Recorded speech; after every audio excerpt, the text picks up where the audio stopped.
Dhanakpur station में आपका स्वागत है। ट्रेन संख्या 0165 आ रही है। ट्रेन आ गई, चलो चले। ट्रेन धनपुर स्टेशन से रवाना हो रही है, कृपया सावधान रहें। चाय तैयार है, गर्मा गर्म। हाँ भैया, एक चाय और समोसा दो। हाँ मुझे भी एक चाय चाहिए। ठीक है अभी देता हूँ। लो जी गर्म चाय।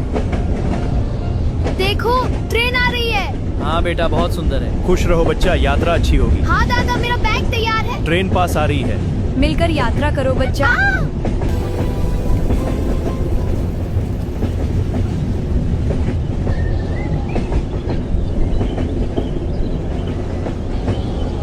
बेटा, तुम्हें अकेला छोड़कर मुझे बहुत दुख हो रहा है। माँ, मैं तुम्हें बहुत याद करूंगा।